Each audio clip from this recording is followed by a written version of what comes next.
प्यारे छात्रों, मैं आपको एजुकेशन हिट चैनल के माध्यम से इंटर टेक्निकल आर्ट की महत्वपूर्ण प्रश्न करा रहा हूं। और मैंने इससे पहले वाले पार्ट में आपको ये विद्या प्रकाशन का ये मॉडल पेपर है, इसके प्रश्न कराए थे। क्योंकि जो प्रश्न आपको हैं इस किताब में याद हैं वो आप याद कर लेते हैं, लेकिन ज़्यादातर प्रश्नों में चेंज आ जाता है तो स्टूडेंट गलत कर देते हैं, इसलिए इनको समझना बहुत जरूरी है। तो मैंने ये जो प्रश्न है ना आपको पूरी तरीके से समझाने का प्रयास करा है और मुख्यतः पेपर में आने की भी इनकी संभावना रहती है। एक बार इन्हें ध्यानपूर्वक आप समझ लें। और ये आपकी 28 तारीख तक बराबर क्लास चलेंगी, आप बराबर इस पर बने रहें। चैनल को सब्सक्राइब कर दें, बेल आइकन दबा दें, ताकि जो जो क्लास आपको इंपोर्टेंट चलती रहेंगी वो बराबर सूचना आपको मिलती रहेगी। और कला के जितने भी अपडेट हैं, इसकी मान्यता, आईजीडी, टीजीटी, पीजीटी और कला से संबंधी वैकेंसी वगैरह सब आपको इस चैनल पर मिलेंगी। तो आप इसको सब्सक्राइब जरूर कर दें, ये आपके हितकर रहेगा। तो मैं आगे का प्रश्न करा रहा हूं। निम्नलिखित में किस ठोस में आयत का फलक होता है?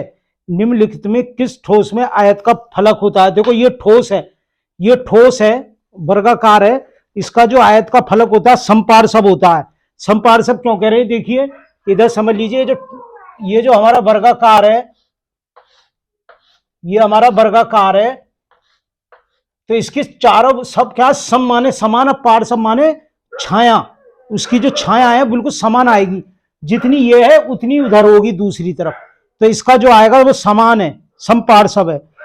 अब 29वां प्रश्न है, यदि HP के समांतर है तो किसी पंचभुजाकार प्रिज्म का अनुविच्छेद प्लान क्या होगा?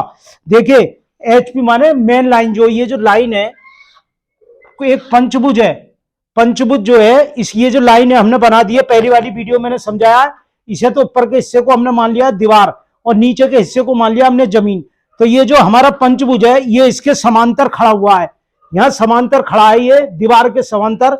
जब प्लान माने अनुविच्छेद, नीचे का अनुविच्छेद भी कहते हैं। जब इस पर टॉर्च की, पंचभुज पर टॉर्च की रोशनी डालेंगे तो क्या होगा? नीचे पंचभुजी बनेगा। नीचे क्या बनेगा? पंचभुजी बनेगा। तो इसका पंचभुज इसमें सही है। 30वां प्रश्न है, घन में कितने फलक होते हैं? देखो ये घन है जिसकी सारी भुजा बराबर है, तो कितने फलक होते हैं मतलब पृष्ठ।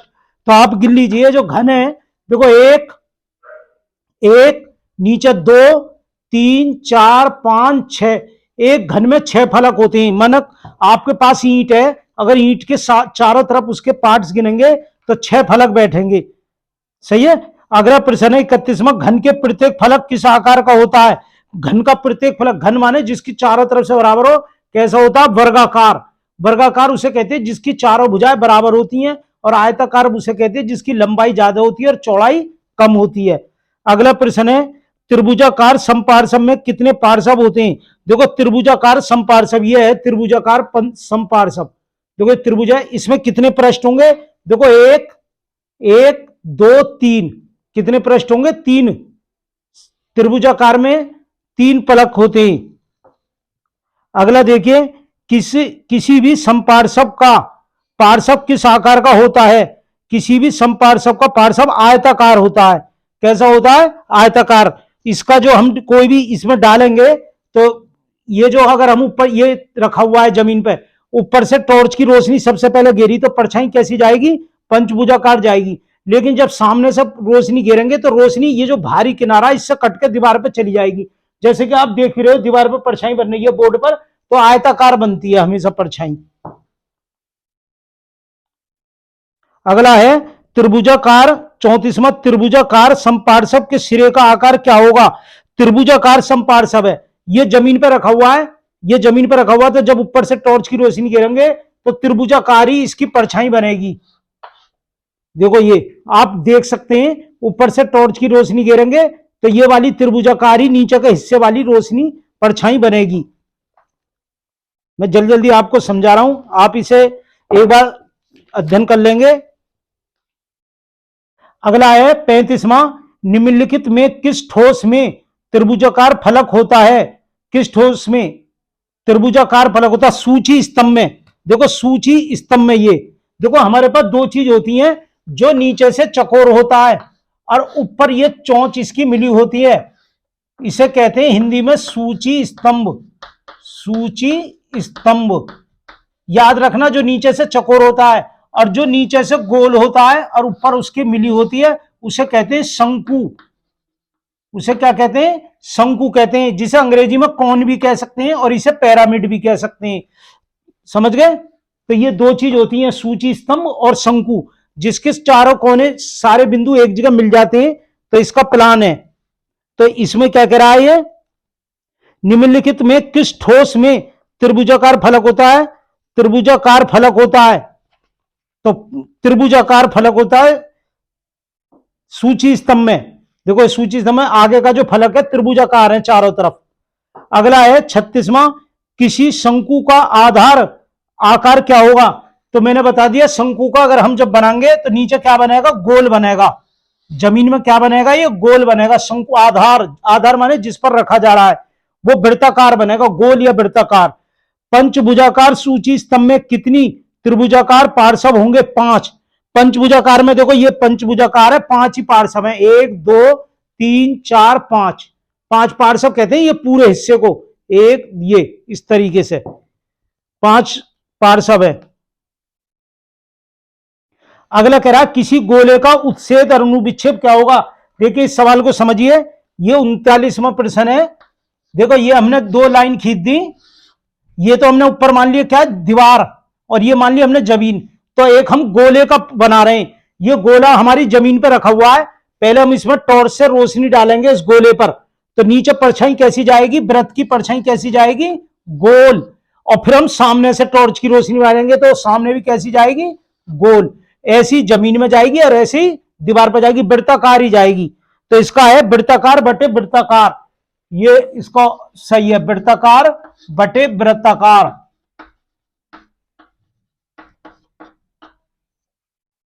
ये समझ लीजिए ध्यानपूर्वक। अगला है यदि किसी त्रिभुजाकार समपार्श्व अपने सिरे पर क्षैतिज पर समतल खड़ा है, सिरे की एक भुजा ऊर्ध्व समतल के समांतर है, तो उसका अनुविच्छेद क्या होगा? देखो एक त्रिभुजाकार, ये त्रिभुजाकार है, कहां गया? ये त्रिभुजाकार है, जमीन पर खड़ा है, तो इसकी परछाई कैसी होगी? जमीन पर त्रिभुजाकार ही होगी, मैंने पहले भी ये बता दिया है। एक घन में कितने किनारे होते हैं? देखो घन में कितने किनारे होते हैं? घन में देखो याद रखना, ये बहुत इंपॉर्टेंट प्रश्न है।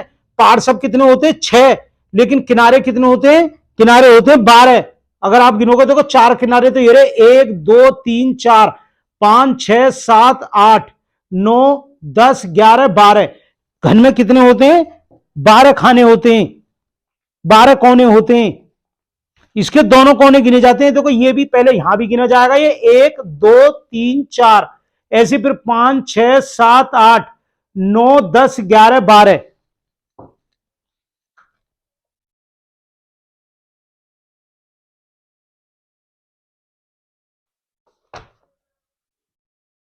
अगला है निम्नलिखित में किस ठोस में त्रिभुजाकार फलक होता है? त्रिभुजाकार कौन सा होता है? देखो इसमें ऑप्शंस दिए, घन, शंकु, पिरामिड या प्रिज्म। तो पिरामिड होता है त्रिभुजाकार फलक। ठोस में त्रिभुजाकार फलक क्या होता है? पिरामिड, ये पिरामिड कहलाता है ये। अगला है एक वर्गाकार प्रिज्म में कितने आयताकार फलक होते हैं? 4।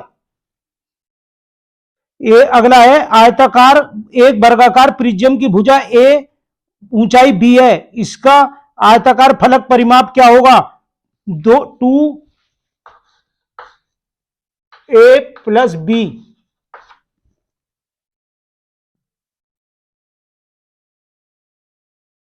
किसी वर्गाकार प्रिज्म का अनुविच्छेद उत्सेद क्या होगा?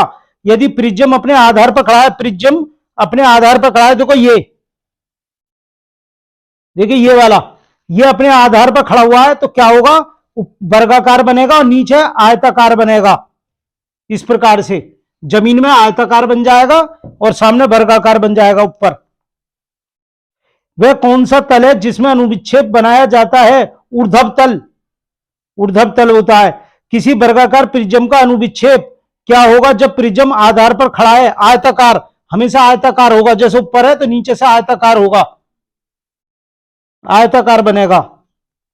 किसी भी सममितीय दृश्य में एक साथ कितनी विमाएं मिलती हैं? 3 विमाएं मिलती है, लंबाई, चौड़ाई और ऊंचाई। सममिति विक्षेप चित्रण में कौन से कोण का प्रयोग करा जाता है? इसमें आप जब अक्षर लेखन लिखोगे तो इसमें इधर 30 अंश का कोण बनाओगे और इधर भी 30 अंश का कोण बनाओगे, तो इसमें 30 अंश है। अगला है मकान बनाने में प्रयुक्त एक साधारण ईंट का दृश्य क्या होगा? आयताकार। अगर ईंट है, ईंट पर टॉर्च की रोशनी सामने से डालोगे तो परछाई कैसी बनेगी? आयताकार बन जाएगी, इस प्रकार से आयताकार बन जाएगी। अगला है सम्मति चित्र में छिपे हुए पार्श्व को कैसे दिखाया जाता है? गहरी बिंदुदार, मतलब डॉट डॉट। देखिए आपने ये बनाया, डिब्बा बना रहे हैं, समझ लीजिए ये आप डिब्बा बना रहे हैं, ये तो बाहरी रेखा है इसकी। अब पीछे की जो रेखाओं से डॉट डॉट बनाएंगे, ये पीछे की जो रेखा जो दिखती नहीं है उन्हें हमेशा डॉट डॉट लेते हैं। गहरी बिंदुदार। सममिति चित्रण में वस्तु की प्रत्येक माप निर्दिष्ट माप के अनुसार कैसी होती है? बराबर। सब हमेशा कैसी होती है? जो इधर है वही दूसरी तरफ होगी, जो ये है वही इधर की तरफ होगी, हमेशा बराबर होती है। अगला है सममिति चित्र में घन के कितने किनारे जो ठोस को समकोण बनाते हैं एक दूसरे के साथ कितने अंश के कोण पर मिलते हैं? 120 अंश पर।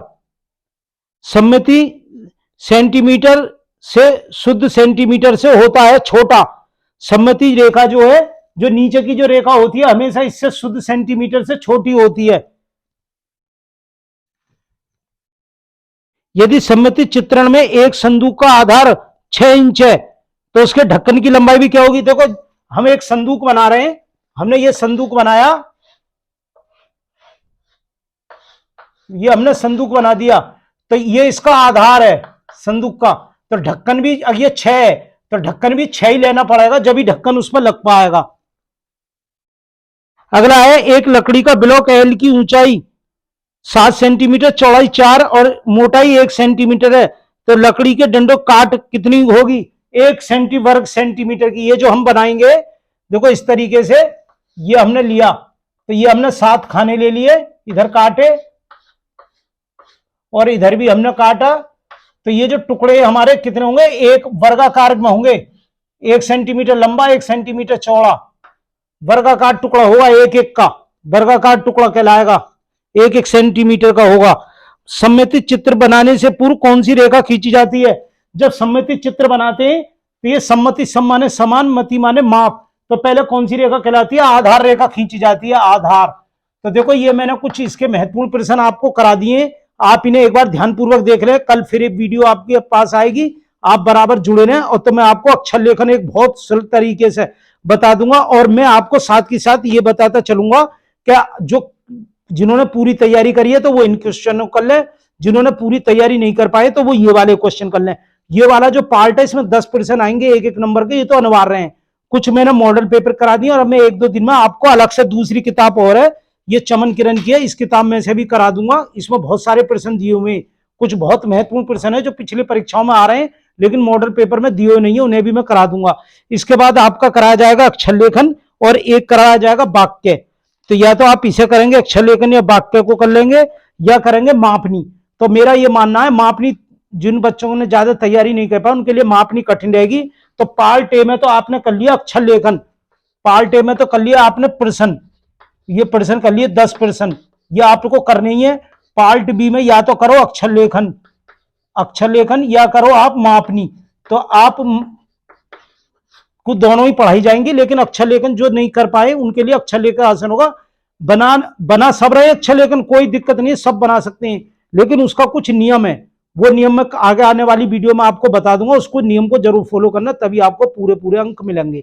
तो वो बताना है। और मापनी भी कोई इतनी कठिन नहीं है, मापनी भी एक बार समझ लो, मापनी बहुत जल्दी बनेगी। अक्षर लेखन आसान है, हर कोई बना सकता है, लेकिन मापनी थोड़ी सी समझने में कठिन है, लेकिन बनानी आसान है। अक्षर लेखन में इतने खाने खींचोगे फिर लिखोगे, बहुत टाइम लगेगा, और मापनी आप 1 सेकंड थोड़ी 5 मिनट में आप बना के निपट जाओगे, कोई ज्यादा कठिन नहीं है, उसको मैं आपको बता दूंगा। तो आप इस वीडियो पर बराबर है, चैनल को सब्सक्राइब जरूर कर दें, क्योंकि कला से संबंधित जितनी भी अपडेट है आपके बराबर आपके पास आते रहेंगे। सारी जानकारी IGD कोर्स के संबंध में भी, उसके फार्म भर जाने उसकी भी जानकारी आपको मिल जाएगी, और इसकी क्या मान्यता है, क्या क्या वो है, TGT की, PGT की, कला की, कहाँ कहाँ कौन से कला टीचरों के फार्म निकल रहे हैं, ये डिप्लोमा करने के बाद में आप कहाँ कहाँ इसकी सरकारी वैकेंसी आती है, वो सारे अपडेट आपको बराबर मिलेंगे। जैसे रेलवे वगैरह, चकबंदी पोस्टमार्टम विभाग में आर्टिस्ट की पोस्ट निकलती हैं, तो उनके लिए क्या क्वालिफिकेशन है, BFA कै साल का होता है, MFA कै साल का होता है, कौन सी यूनिवर्सिटी से आसानी से आप BFA कर सकते हैं। कैनवास पर आप चित्र बनाते हैं, उसके लिए ऑयल कलर का कौन सा बढ़िया रहता है, कैनवास की नाप क्या रहती है, कहाँ से खरीद सकते हैं, ऑयल कलर कौन से हैं, पेस्टल कलर कौन से हैं, वाटर कलर कौन से बढ़िया होते हैं, किस तरीका उनका भरने का तरीका होता है, ज्योमेट्री बॉक्स में क्या क्या कौन से यंत्र कौन से अच्छे सामान है। तो ये सारी जानकारी, पेंटिंग बना करके सेल कहाँ करें, किस तरीके से बेचें, ये सारी जानकारी क्लास से संबंधित जब आप जुड़ रहे हैं तो पूरी तरीके से आपको पूरा अपडेट करा जाएगा। आप इससे जुड़े एजुकेशन चैनल पर। हमारा सेंटर सिकंदराबाद बुलंदशहर जो नोएडा के पास पड़ता है और हरिद्वार दोनों स्थानों पर है। सही है, धन्यवाद। ओके।